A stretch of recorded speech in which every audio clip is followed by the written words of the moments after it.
श्री शिवाय नमस्तु भयम। दोस्तों, जैसा कि आप सभी लोग जानते हैं कि 21 नवंबर 2025 यानी शुक्रवार को पड़ रही है मार्गशीर्ष महीने की शुक्ल प्रतिपदा तिथि।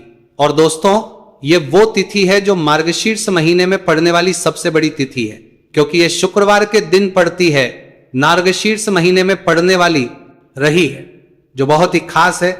और दोस्तों, आप सभी लोग जानते हो कि मार्गशीर्ष महीने की शुक्रवार प्रतिपदा तिथि का अगर सबसे बड़ा कोई उपाय है तो वो एक छुटकी काले तिल वाला उपाय है। तो इस शुक्रवार के दिन आप लोगों को इस एक छुटकी काले तिल वाले उपाय को जरूर करना है। बहुत सारे लोग होंगे जिन लोगों ने इस उपाय को ना किया हो, मतलब पूरा साल निकल गया, उन्होंने किसी भी दिन इस एक छुटकी काले तिल वाले उपाय को ना किया हो। पर दोस्तों, आपके पास एक आखिरी मौका बचा हुआ है जो कि 21 नवंबर के दिन है। तो इस दिन आप लोगों को इस वाले उपाय को जरूर कर लेना है। भले ही आपने पूरे साल भर इस उपाय को ना किया हो, पर अगर आपने इस मार्गशीर्ष महीने की प्रतिपदा तिथि के दिन अगर इस वाले उपाय को कर लिया तो आपको इस उपाय को करने का वो फल मिलेगा जिसकी आपने कभी कल्पना भी नहीं करी होगी। इसीलिए आप लोग इस वाले उपाय को एक बार जरूर कर लेना, ताकि आप लोगों के हाथ से ये मौका ना जा सके और आपको इस उपाय को करने का फल मिल सके। दोस्तों, यह उपाय पंडित जी ने अपनी अभी की ही शिव महापुराण की कथा में बताया है, जिस उपाय को आज हम आपको बहुत अच्छे से समझाने हैं। इस वीडियो को देखने के बाद इस उपाय को समझने के लिए आपको कोई और वीडियो को देखने की जरूरत नहीं पड़ेगी। तो चलिए दोस्तों, उपाय को शुरू करते हैं। देखिए, ये इस मार्गशीर्ष महीने के शुक्रवार प्रतिपदा तिथि के दिन ये इतना खास होता है, इतना महत्वपूर्ण होता है। देखा गया है कभी कभी बड़े बड़े पूजा पाठ अनुष्ठान से जो मनोकामना पूर्ण नहीं होते, वो मार्गशीर्ष महीने के शुक्रवार प्रतिपदा तिथि के दिन एक छोटे से उपाय करने से ही आपकी मनोकामना पूर्ण हो जाती है। और बहुत सारे लोगों ने इस उपाय को किया भी है और उनको इस उपाय को करने का फल भी जरूर मिला है। अगर आप लोग भी इस उपाय को करना चाहते हैं तो आप इस उपाय को पहले अच्छे से समझ लेना, सुन लेना, उसके बाद करना। आपको इस उपाय का फल जरूर मिलेगा। और इस उपाय को कर लेने से आपके घर में चाहे किसी भी प्रकार की दुहक और समस्या क्यों ना चल रही हो, आपको उसका कारण भी नहीं पता है कि भाई यह समस्या किस कारण से रही है, उसका कुछ भी कारण हो सकता है। जैसे पितृदोष हो सकता है या किसी भी तरह का मंगल दोष भी हो सकता है। तो इस दिन आप लोगों को यह वाला उपाय कर लेना है। यह एक ऐसा उपाय है जिस उपाय को अगर किसी विशेष दिन पर किया जाए तो भाई उस विशेष दिन का जो है वह तो हमें मिलता ही मिलता है। पर हमने उस दिन पर इस एक छुटकी काले तिल वाले उपाय को किया है तो हमें उससे भी बड़ा फल मिलता है, और फल बहुत जल्दी मिलता है, क्योंकि आप इसको बहुत ही बड़े और विशेष दिन पर कर रहे हो। तो चलिए अब उपाय के बारे में बात करते हैं। लेकिन उससे पहले आप लोगों को यह जानना आवश्यक है कि आखिर यह उपाय किस समय करना है, किसको करना है और कैसे करना है। तो चलिए हम आगे आपको वीडियो में एक एक करके बता देते हैं। लेकिन उससे पहले अगर आप लोग हमारे चैनल पर नए हैं तो हमारे चैनल को सब्सक्राइब कर लेना और इस वीडियो को लाइक करके कमेंट बॉक्स में श्री शिवाय नमस्तु भयम ओम नमः शिवाय जरूर टाइप कर देना। तो दोस्तों, इस एक छुटकी काले तिल वाले उपाय को हमें इस शुक्रवार के दिन कैसे करना है, किसको करना है, किस समय करना है और कहां पर करना है, ये सारे सवालों के जवाब आपको इस वीडियो में मिल जाएंगे। और जो ये वीडियो देखेगा भाई, उसको एक छुटकी काले तिल वाला उपाय जरूर करना चाहिए, क्योंकि इस दिन एक काले तिल का भी बहुत ही बड़ा और विशेष महत्व होता है। और जब बात आ जाए एक छुटकी काले तिल की, तो ये सोने पे सुहागा वाली बात हो जाती है और ये एक बहुत ही बड़ा उपाय हो जाता है शुक्रवार प्रतिपदा तिथि का। तो अब दोस्तों, इस काले वाले तिल उपाय को आखिर करना किसको है, सबसे पहले हम लोग वो बात जान लेते हैं। तो देखो, घर की जो बड़ी माताएं बहनें होती है, उन माताओं बहनों में से कोई भी एक बड़ी माता बहन इस वाले उपाय को कर सकती है। और दोस्तों, अगर आप चाहे तो अपने घर में से सभी सदस्यों को भी इस उपाय को करवा सकते हैं। अगर किसी व्यक्ति की खुद की कोई मनोकामना है, कोई दुख और परेशानी है जो कि वो अपने लिए ही करना चाहता है इस वाले उपाय को, तो वो खुद अपने लिए भी कर सकता है। बाकी अगर कोई घर में से ऐसा है जो कि अपने पूरे घर परिवार की सुख और शांति के लिए ये वाला उपाय करना चाहता है, तो भाई वो भी कर सकता है, उसमें भी कोई दिक्कत वाली बात नहीं। कहने का मतलब यह है कि इस उपाय को हर एक सदस्य भी कर सकता है और पूरे घर परिवार के सदस्य के लिए घर की बड़ी माताओं बहनों में से कोई एक माता बहन भी कर सकती है। माताएं अगर घर में उपस्थित ना हो या वो ये वाला उपाय ना कर पा रही हो, तो फिर घर का कोई बड़ा सदस्य भी इस काले तिल वाले उपाय को कर सकता है। चाहे फिर वो पुरुष ही क्यों ना हो, उसमें कोई भी दिक्कत वाली बात नहीं है। अब दोस्तों, इस एक छुटकी काले तिल वाले उपाय को हमें करना कहां पर है? इसे हमें तुलसी के कियारे के पास में जाकर करना है। बहुत सारे लोग प्रश्न करते हैं हर एक उपाय को करते समय, क्या हम इस उपाय को घर पर या मंदिर में कर सकते हैं? देखो, तो इस वाले को आप घर ही करोगे तो अच्छा रहेगा। अगर घर पर तुलसी का पौधा नहीं है तो शिव मंदिर में उपाय को करोगे तो भी अच्छा होगा, इस वाले उपाय को। उसके बाद में दोस्तों, जो अगला प्रश्न निकल कर आता है वो ये आता है, इस उपाय को लेकर के आखिर इस उपाय को हमें किस समय करना है? सुबह के समय करना है कि शाम के समय करना है? तो देखो, इस वाले उपाय को आप लोग सुबह के समय भी कर सकते हो और शाम के समय प्रदोष काल में भी कर सकते हो। अब अगर आप पूछो कि भाई साहब सबसे उत्तम समय कौन सा इस एक छुटकी काले तेल वाले उपाय को करने का, तो हम आपसे बस यही कहेंगे कि इस उपाय को आप शाम के समय करेंगे तो ज्यादा बेहतर होगा। बाकी अगर सुबह के समय भी करेंगे तो भी अच्छा होगा, उसमें कोई भी दिक्कत वाली बात नहीं है। तो अब दोस्तों, जो अगली सबसे बड़ी और महत्वपूर्ण बात आती है वो ये आती है कि सुबह अगर हम उपाय को करेंगे तो हमें कितने बजे से लेकर कितने बजे तक के बीच में करना है, और शाम के समय प्रदोष काल में करेंगे तो हमें कितने बजे से लेकर कितने बजे के बीच में करना है। तो देखो, सुबह जितनी जल्दी हो सके आप उपाय को करने की कोशिश करना।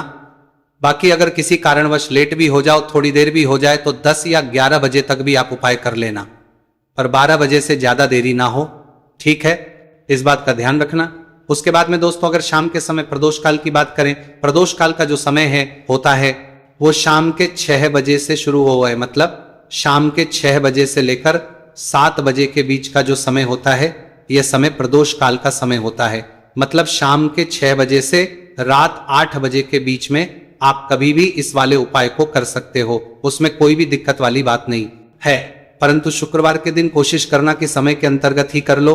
किसी कारणवश ना कर पाओ तो थोड़ा देरी से भी कर सकते हो, आपको उपाय का फल जरूर मिलेगा। तो चलिए बात करते हैं हमारे पहले उपाय की। देखिए, इसके लिए आपको 2 दीपक लेने होंगे। दोनों ही दीपक आप मिट्टी के भी ले सकते हैं और दोनों ही दीपक आप शुद्ध आटा मढ़कर उनके भी तैयार कर सकते हैं।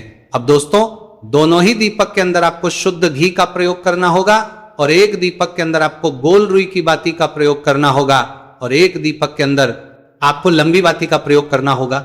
लंबी बाती वाले दीपक के अंदर आप मौली वाला जो धागा आता है कलावा का, उसकी बाती का प्रयोग भी आप लंबी बाती वाले दीपक के अंदर कर सकते हैं। देखिए, 2 दीपक वाला यह चमत्कारी उपाय केवल शुक्रवार की रात्रि में ही किया जाता है, इसीलिए आपको इस उपाय को बहुत ही ध्यान से समझना। इसी के साथ में आपको एक छुटकी काले तिल के दाने लेना है और इसी के साथ में आपको मात्र एक छुटकी हल्दी भी लेनी होगी। अब दोस्तों, ये सभी सामग्री लेकर के आपको रात्रि के समय पहुंच जाना है अपने घर में, जहां कहीं भी तुलसी पौधा, तुलसी माता का निवास स्थान है वहां पर। देखिए दोस्तों, सबसे पहले तो आपके पास जो एक गोल बाती का दीपक, उसे आपको तुलसी जी के वहां पर प्रज्वलित करना है। दीपक को प्रज्वलित करते समय आपको ओम नमो भगवते वासुदेवाय इस मंत्र का 11 बार जाप कर लेना है।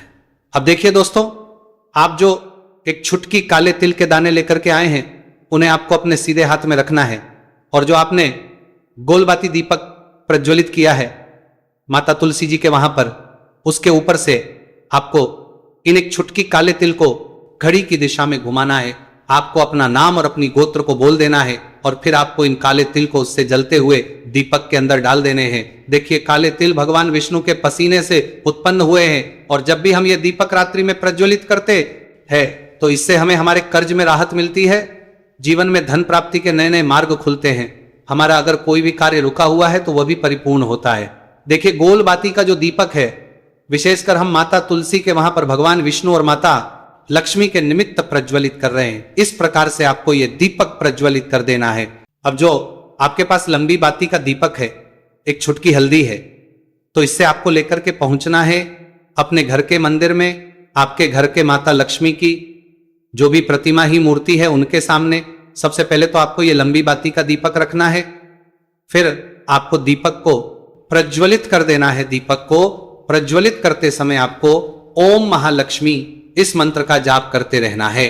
अब दोस्तों, आपके पास जो एक छुटकी हल्दी है उसे आपको अपने सीधे हाथ में रखना है और इस एक छुटकी हल्दी को आपको उस दीपक के ऊपर से 11 बार घड़ी की दिशा में घुमाना है और आपको ओम महालक्ष्मी नमः मंत्र का जाप करते रहना है और इस एक छुटकी हल्दी को आपको उसे दीपक के अंदर डाल देना है। देखिए, एक छुटकी हल्दी वाला जो दीपक है आपके जीवन से दुर्भाग्य को समाप्त करता है। माता लक्ष्मी की आपको कृपा प्राप्त करवाएगा, धन प्राप्ति के आपके जीवन में नए नए मार्ग बनाएगा। देखो, अगला उपाय है वो भी बहुत ज्यादा खास है। तीनों उपाय को आप जरूर सुनना, क्योंकि जो आपको लगे वो उपाय आप कर सकते हैं। देखिए, इस उपाय के लिए आपको 2 हरी इलायची लेनी होगी। हरी इलायची आपको साबुत लेनी है, खंडित नहीं होनी चाहिए। और इसी के साथ में आपको मात्र थोड़ा शहद लेना है।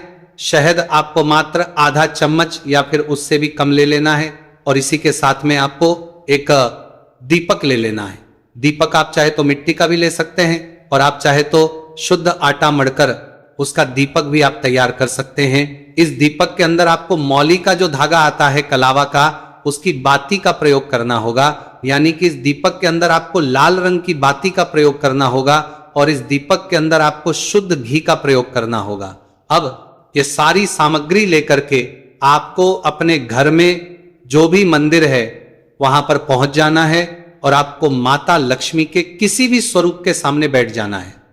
अगर माता लक्ष्मी की फोटो है, माता लक्ष्मी की प्रतिमा है, तो उनके सामने आपको बैठ जाना। अगर माता पार्वती की प्रतिमा है तो उनके सामने आपको बैठ जाना है। यानी कि किसी भी माता के स्वरूप के सामने आपको बैठ जाना है। अब देखिए, सबसे पहले तो आपको माता रानी के सामने सी चावल की ढेरी बना देनी है। यानी कि सी अक्षत के दाने आपको माता रानी के सामने रखना है। उसके बाद आप जो एक दीपक लेकर के गए हैं, उस दीपक को आपको उन्हीं चावल के दानों के ऊपर रख देना है, और फिर इस दीपक आपको माता रानी के सामने प्रज्वलित कर देना है। देखें, इस दीपक को प्रज्वलित करते समय आपको ओम महालक्ष्मी नम इस मंत्र का लगातार जाप करते रहना है। दीपक को प्रज्वलित करने के बाद आप जो 2 हरी इलायची लेकर के गए हैं, उसमें से 1 हरी इलायची को तो आपको उसी दीपक के अंदर डाल देनी है, और वहीं पर आपको कम से कम 21 बार ओम महालक्ष्मी नमः इस मंत्र का जाप कर लेना है। अब आपके पास जो शहद है और एक इलायची है, उसे सीधे आपको लेकर के पहुंच जाना है भगवान शिव के मंदिर में। पूज्य गुरु जी ने बताया है कि यह उपाय आपको सिर्फ और सिर्फ शाम के समय ही करना होगा। शाम को जब भी सूर्यास्त का समय होता है तो उस समय आपको यह उपाय करना है। लेकिन सबसे पहले तो आपके पास जो एक हरी इलायची है, उसे आपको उस शहद के अंदर अच्छे से डुबो देना है। यानी कि शहद का लेपन उसे हरी इलायची के ऊपर चारों तरफ आपको करे। अब ये जो शहद से युक्त हरी इलायची है, इससे आपको भगवान शिव के शिवलिंग पर अर्पित कर देनी है, और आपको वो श्री शिवाय नमस्तुभयम इस मंत्र का लगातार जाप करते रहना है। फिर इसके बाद आपको एक लोटा जल भी अपने साथ लेकर के जाना है।